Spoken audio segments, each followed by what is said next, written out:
네, 저평가 성장주를 고를 때 또 어떤 걸 고려해야 할지 윤희석 교수의 투자 백미. 그 다음은요? 유동 비율은 높을수록, 부채 비율은 낮을수록 굿. 아, 또 투자 초보인 저에게 어려운 용어들이 나오고 있네요. 유동 비율, 부채 비율, 이건 또 뭐죠? 제가 소고기 부채살 말아가지고 또 당황하셨어. 어떡해. 예. 네. 저도 굉장히 당황하게. 아니, 부채 비율이라고 하니까 당연히 소고기에 부채살이 생각나는 건 저뿐인가요, 여러분? 이렇게 건전하고 좀 진지한 증권 방송에서 BTS 부채살. 제가 방송에 좀 안 맞는 것 같네요. 네. 나쁜 사람. 일단 보통 투자를 하게 되면은 기업의 안정성을 반드시 체크를 해야 돼요. 일반 투자자들이 이 재무제표에 대한 경험이 없으신 분들은 그래서 일단 표라는 말이 나온 순간부터 보기가 싫어져요. 제가 팁 하나 알려드릴게요. 단 1초 만에 네. 기업의 재무 안정성을 파악하는 방법이 딱 하나가 있습니다. 재무 안정성을 파악하는 지표가 여러 가지가 있지만 그중에서 가장 중요한 것이 유동 비율입니다. 기업이 위험에 빠지는 경우는 부채를 못 갚아서 보통 발생을 합니다. 네. 부채 같은 경우는 크게 두 가지로 구분이 돼요. 단기 부채가 있고 장기 부채가 있는데 기업이 위험에 빠지는 경우는 대부분 단기 부채를 갚지 못해서 일어나는 거거든요. 그 유동이라는 게 뭐냐면 1년 단위로 1년 안에 갚아야 될 부채를 갚을 수 있는 능력이 있는지 없는지를 따지는 지표입니다. 그래서 굉장히 중요한 겁니다. 네. 보통 굉장히 큰 기업 같은 경우는 유동성 위기에 빠졌다라는 기사를 접하게 되는 경우가 좀 자주 있는데 그 정도의 그 소식은 굉장히 위험한 신호입니다. 유동 비율은 그럼 어떻게 구할 수 있나요? 유동 자산 나누기, 유동 부채 이러면 됩니다. 유동 자산은 움직일 수 있는 자산을 얘기하는 건가요? 그렇죠. 1년 안에 현금화할 수 있는 자산을 얘기하는 거예요. 그렇다면 유동 부채 이거는요? 네, 1년 안에 갚아야 될 부채죠. 그러니까 쉽게 말해서 유동 부채보다 유동 자산이 많은 기업이 안정적인 기업이라고 보시면 되겠습니다. 그럼 이게 낮을수록 안 좋은 거죠? 네, 높을수록 좋은 겁니다. 그렇군요. 네, 보통 제조업 같은 경우는 120%? 네. 보통 이제 100% 이상이 돼야지 좀 안정적인데 120% 정도면 좋고요. 그리고 유통기업이나 혹은 백화점 이런 기업들은 100%가 굳이 아니어도 괜찮습니다.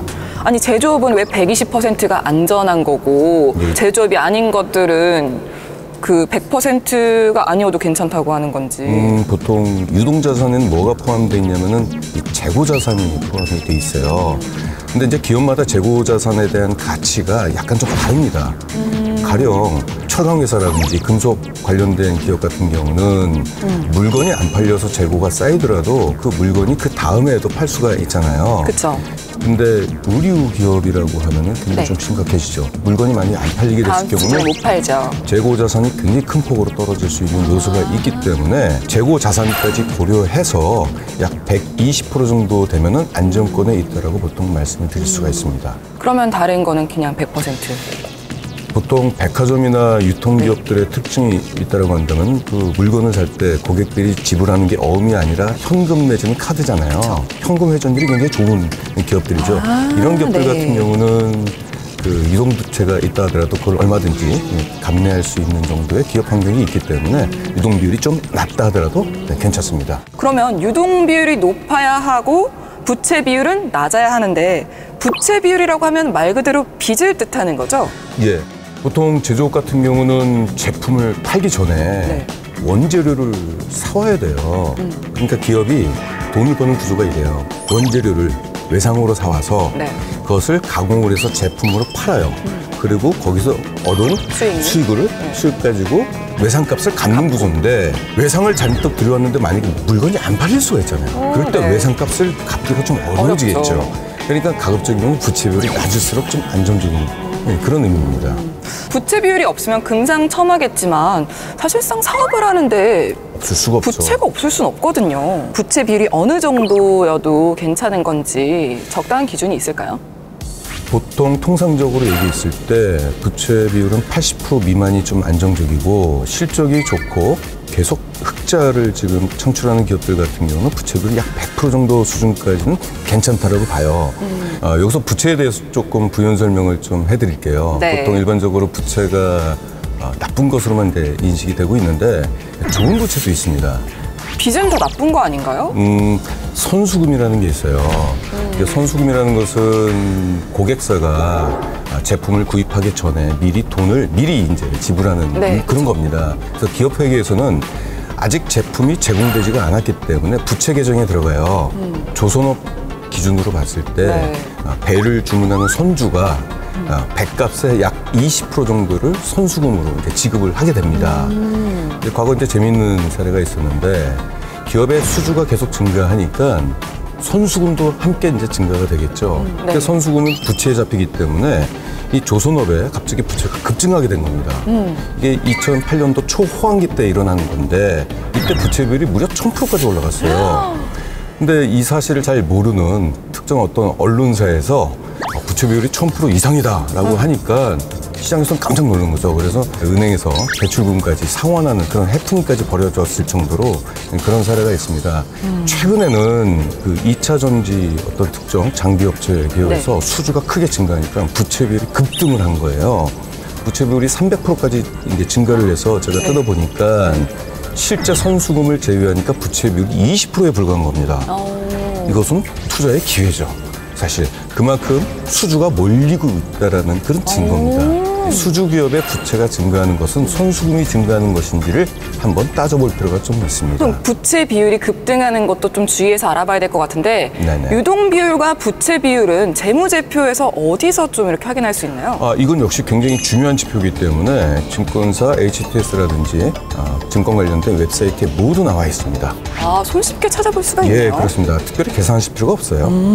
과거 고수님께서 직접 투자하셨던 종목으로 예를 좀 들어주시겠어요? 이 유동 비율이 좋고 부채 비율이 낮다라고 그래가지고 주가가 올라가거나 이제 이런 건 아닌데 일단 이제 실적 성장을 겸비하고 또 거기까지 그 재무 안정성까지 있다라고 한다면 뭐 금상첨화겠죠. 네. 에코마케팅이라는 또 기업이 또 있었습니다. 이 기업은 13,200원에 사서 21,900원에 그래서 수익률 66%를 기록했던 종목인데 네. 유동 비율이 저거마치 424%였어요. 네. 부채 비율은 33%에 불과했습니다. 이렇게 실적 성장과 그 재무 안정성까지 겸비한 종목들, 이런 종목에 투자하게 된다면 일단 투자자 입장에서는 굉장히 안정적으로 투자를 할 수가 있겠죠. 네, 그다음에 이제 HL 사이언스라는 종목이에요. 네. 이 종목도 39,900원에 사서 81,800원에 매도를 해서 105%의 수익을 거둔 종목인데 이 종목은 유동 비율이 자그마치 714%였어요. 네. 부채 비율은 13%에 불과했습니다. 아니 유동 비율도 유동 비율이지만 부채 비율이 더 놀라운데요? 그만큼 이제 부채 비율이 낮으니까 이제 유동 비율이 높아지는 그런 효과가 좀 있는 것이죠. 반비례하는 건가요? 예, 그렇습니다. 오, 그렇군요. 역시 좋은 기업들은 뭔가 공식이 있습니다.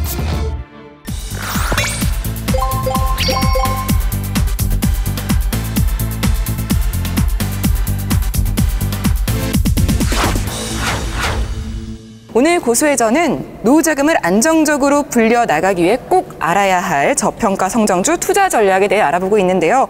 방송을 보시다가 궁금한 점이 생기신 분들은 아래 전화번호로 문의를 주시거나 카카오톡 플러스 친구 윤유석 대표를 검색해 주시기 바랍니다. 네, 저평가 성장주의 고수가 되기 위해선 알아둬야 할 게 또 있다면서요. 네네. 윤유석 고수의 투자 백미, 그 다음은요? 현금은 많을수록, 차입금은 적을수록 곧. 현금은 많을수록 좋고 차입금은 적을수록 좋다고요? 예, 차입금. 유동 비율, 부채 비율, 그리고 차입금. 오늘 어려운 용어들이 많이 나오는데요. 차입금에 대해서 좀 더 자세히 설명해 주실 수 있을까요? 차입금이라는 것은 이제 이자가 붙은 부채라고 보시면 돼요. 그래서 유이자 부채라고 보통 얘기하는데 유이자 부채. 이제 쉽게 말해서 은행 대출금이라고 보시면 됩니다. 은행 대출 받을 때 이자가 나가잖아요. 네. 이게 굉장히 나쁜 부채예요. 가장 나쁜 부채가 바로 이겁니다. 이 차입금은 이자가 발생이 되는데 이자가 발생이 되면은 순이익을 갉아먹어요. 그리고 주가에 영향을 줍니다. 이게 문제예요. 그러니까 보통 우리가 차입금이 증가하는 기업들 같은 경우는 순이익이 증가하는 폭이 더디거나 혹은 떨어지거나 이런 현상이 있습니다. 그래서 차입금 증가하는 기업은 좀 주목할 필요가 있어요. 좋지 않은 신호입니다. 그럼 이 나쁜 부채, 이 차입금은 앞에 있던 다른 부채들과 어떤 차이점이 정확히 있는 거죠? 아까 그 부채에는 물건을 사올 때 외상을 지잖아요. 네. 그것은 나쁜 부채도 아니고 사실상 좋은 부채도 아니고 정상적인 부채라고 보시면 돼요. 좋은 건 이자가 없기 때문에 차입금보다는 훨씬 좋은 부채죠. 아, 예. 그렇다면 이 대표적인 나쁜 부채라고 볼 수 있는 차입금, 이거는 좀 일단 차입금이 이제 부채에 포함되어 있습니다. 부채 그러면은 어떤 구성 요소가 있냐면 첫 번째 차입금, 두 번째 매입 채무라는 외상값, 그리고 이제 기타 채무들이 이제 부채들이 있는데 이 중에서 가장 문제가 되는 것이 이제 차입금이라는 얘기고 이자가 발생되는 기업의 순이익을 갉아먹는 그런 부분이기 때문에 조심하셔야 되는데 차입금이 없는 기업은 그렇게 많지는 않아요. 꼭 나쁘다고만은 볼 수가 없네요. 예, 그러나 이제 차입금 비중이 좀 높아지면은 아까도 말씀드렸듯이 순이익을 깎아먹기 때문에 이런 기업들은 좀 주목할 필요가 좀 있습니다. 그것도 나쁘다 좋다는 기준이 있나요? 자기 자본의 50% 이상인 기업은 좀 피해야 됩니다. 가급적이면 낮을수록 좋아요. 이것을 어떻게 보시냐면은 보통 순차입금 비율이라는 게 있어요. 네. 그거는 이제 증권사 HTS라든지 증권 관련된 웹사이트에 다 나와 있습니다. 그래서 순차입금을 그 비율을 보시는데 아예 순차입금 비율에 표기가 안 돼 있거나 혹은 마이너스로 나와 있는 그런 기업 같은 경우는 차입금 비중이 낮다라는 그런 신호입니다. 지금 이 방송 보시면서 보유한 종목의 차입금 확인하시는 분들 많으실 것 같은데요. 그런데 교수님, 현금이 많으면 구체적으로 뭐가 좋은 걸까요? 다 좋아져요. 다? 그렇습니다. 다? 일단 현금이 많으면은 기업이 지금 주력으로 좀 하고 있는 사업을 좀 더 강화시킬 수 있어요.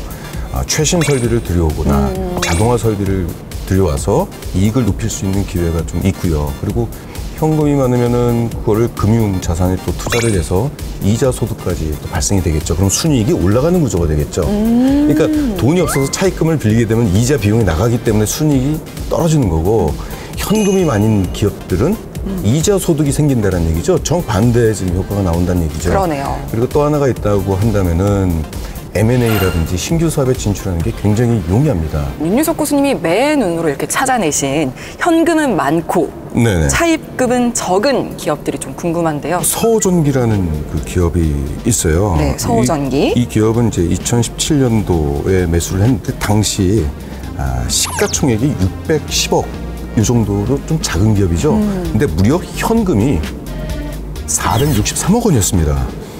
시총 대비 무려 순현금 비율이 76%예요. 그러니까 이 기업을 인수하게 되면은 현금이 76%가 그냥 들어온다는 얘기죠. 이런 기업들은 이제 사실상 차입금이 존재는 했어요. 하지만 현금성 자산이 워낙 높기 때문에 사실상 무차입 경영을 한 기업인데 이 기업을 11,000원에 사서 23,400원에 매도를 해서 수익률이 113%를 기록했던 그런 경험이 있습니다. 또 하나 다른 종목을 좀 말씀 좀 드릴게요. 네. 아레투 테크놀로지 아까 말씀드렸던 종목도 이와 비슷합니다. 이 기업이 매수 당시 시가총액이 416억 원에 불과했습니다. 네. 그때 당시 순현금이 136억 원이었어요. 시총 대비 순현금 비율이 33%나 됐습니다. 사실상 이제 무차입 경영이고요. 이 기업은 6,150원에 매수를 해서 12,250원에 매도를 해서 수익률이 약 100% 정도를 달성했습니다. 물론 이제 이런 것들이 현금이 많고 차입금이 적다라고 해서 주가가 올라가지는 않지만 투자자들이 이런 기업을 안심하게 또 투자를 할 수 있는 거고 무엇보다도 이런 기업들은 나중에 이제 설비 투자를 하게 됐을 경우에 자기 돈으로 하는 거죠. 현금이 많으니까. 그렇죠. 어디서 차입을 한다던가 주주들한테 유상증자를 받는다던가 이런 부분이 없기 때문에 투자자들은 굉장히 안심하고 오랫동안 보유할 수 있는 그런 조건이 됩니다. 역시 현금이 많아야 돼요. 네네. 네, 이렇게 해서 드디어 저평가 성장주 투자 전략을 정말 지금 거의 3시간에 걸쳐서 모두 알아봤는데요. 다들 저평가 성장주 고수가 되신 것 같지 않나요? 혹시 지난 시간 내용이 좀 궁금하신 분들, 기억이 나지 않으신 분들은 카카오톡 플러스 친구 윤유석 대표를 검색해 주시기 바랍니다.